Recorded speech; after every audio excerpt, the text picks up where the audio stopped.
Welcome to kitchen arts. നമ്മളിന്നിവിടെ ഒരു potato capsicum മസാലയാണ് തയ്യാറാക്കുന്നത്. ഇത് നമുക്ക് ചപ്പാത്തിക്കും പൂരിക്കും അതുപോലെ തന്നെ റൈസിനൊക്കെ സൈഡായിട്ട് സെർവ് ചെയ്യാൻ പറ്റിയ ഒരു ഡ്രൈ ഡിഷായിട്ടാണ് നമ്മളിന്നിവിടെ തയ്യാറാക്കുന്നത്. ഇനി ഇതിനായിട്ട് ഞാനിവിടെ ഒരു പാൻ ചൂടാക്കി അതിലേക്ക് ഒരു 3 ടേബിൾ സ്പൂൺ ഓയിൽ ഒഴിച്ചു കൊടുത്തിട്ടുണ്ട്. അധികം ഫ്ലേവറില്ലാത്ത ഏതെങ്കിലും കുക്കിംഗ് ഓയിൽ ഇതിനായിട്ട് ഉപയോഗിച്ചാൽ മതി. ഇനി ഇതൊന്ന് ചൂടായി വരുമ്പോൾ ഞാനിതിലേക്ക് 1 ടീസ്പൂൺ ജീരകവും അതുപോലെ തന്നെ 1/4 ടീസ്പൂൺ കായം കൂടി ചേർത്ത് കൊടുത്തിട്ടുണ്ട്.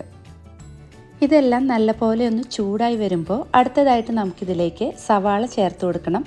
ഞാനിവിടെ ഒരു വലിയ സവാള ഇതുപോലെ ചോപ്പ് ചെയ്തെടുത്തിട്ടുണ്ട്. ഇത് നമുക്കൊന്ന് വഴറ്റിയെടുക്കാം. ഈ സവാള നല്ലപോലെ ഒന്ന് വാടി വന്നു കഴിയുമ്പോൾ നമുക്കിതിലേക്ക് 1 ടീസ്പൂൺ ജിഞ്ചർ ഗാർലിക് പേസ്റ്റ് ചേർത്ത് കൊടുക്കാം. എന്നിട്ട് ഒരു 2 മിനിറ്റ് കൂടി നമുക്കിതൊന്ന് ഇളക്കി കൊടുക്കാം. ഇനി അടുത്തതായിട്ട് നമുക്കിതിലേക്ക് ആവശ്യമായിട്ടുള്ള പൊടികളെല്ലാം ചേർത്ത് കൊടുക്കാം. ഞാനിവിടെ 1/2 ടീസ്പൂൺ മഞ്ഞൾപ്പൊടി, 1 ടീസ്പൂൺ മല്ലിപ്പൊടി, അതുപോലെ 1 ടീസ്പൂൺ മുളക് പൊടി ഇത്രയും ചേർത്ത് കൊടുക്കുന്നുണ്ട്. എന്നിട്ട് ഇത് ലോ ഫ്ലെയിമിലിട്ട ശേഷം നമുക്ക് 1 മിനിറ്റ് ഇതൊന്ന് ഇളക്കി കൊടുക്കാം. ഇതിലേക്ക് ഞാൻ ക്യൂബ്സായിട്ട് കട്ട് ചെയ്തെടുത്ത 2 വലിയ ഉരുളക്കിഴങ്ങ് ചേർത്ത് കൊടുക്കുന്നുണ്ട്. ഇനി ആവശ്യത്തിന് ഉപ്പും കൂടി ചേർത്ത് ഇത് നല്ലപോലെ ഒന്ന് മിക്സ് ചെയ്ത് കൊടുത്ത ശേഷം നമുക്ക് ഈ ഉരുളക്കിഴങ്ങ് വേവിച്ചെടുക്കാം. അപ്പോൾ എപ്പോഴും ഒരു ലോ ടു മീഡിയം ഫ്ലെയിമിലിട്ടിട്ട് വേണം ഉരുളക്കിഴങ്ങ് വേവിച്ചെടുക്കാനായിട്ട്, അല്ലെങ്കിൽ നമ്മുടെ ഈ മസാല പെട്ടെന്ന് കരിഞ്ഞു പോവും. അപ്പോൾ നമുക്കിത് അടച്ചു വെച്ച് വേവിച്ചെടുക്കാം. ഈ ഉരുളക്കിഴങ്ങ് വേവിച്ചെടുക്കുമ്പോൾ നമ്മൾ ഇടയ്ക്ക് തുറന്ന് ഇളക്കി കൊടുക്കണം. അങ്ങനെ ഇതെല്ലാം നല്ല സോഫ്റ്റായിട്ട് വരുന്നവരെ ഞാനിവിടെ വേവിച്ചെടുത്തിട്ടുണ്ട്. ഇത് വെന്തോന്നറിയാനായിട്ട് നമുക്ക് ഈ തവി ഉപയോഗിച്ച് ഒരു കഷ്ണം മെല്ലെ ഒന്ന് പ്രസ് ചെയ്ത് കൊടുത്ത് നോക്കാം. കണ്ടോ, ഇപ്പോൾ ഇത് നല്ല പോലെ വെന്ത് വന്നിട്ടുണ്ട്.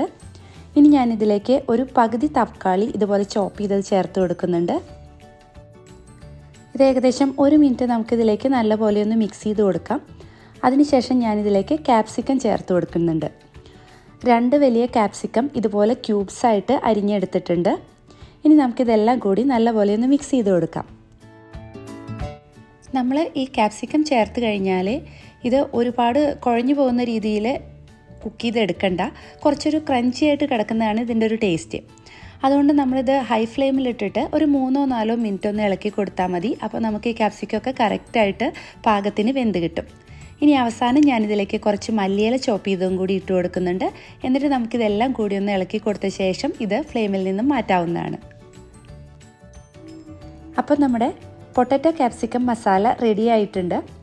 ഇത് വളരെ സിമ്പിളായിട്ടുള്ള ഒരു വെജിറ്റേറിയൻ സൈഡ് ഡിഷാണ്. ഇത് നമുക്ക് ചപ്പാത്തി, പറാത്ത, പൂരി ഇതിൻ്റെ കൂടെയൊക്കെ സെർവ് ചെയ്യാൻ പറ്റിയ നല്ല ടേസ്റ്റി ആയിട്ടുള്ള ഒരു സൈഡ് ഡിഷാണ്. അതുമാത്രമല്ല, വേണമെങ്കിൽ റൈസിൻ്റെ കൂടെയും നമുക്കിത് സെർവ് ചെയ്യാവുന്നതാണ്.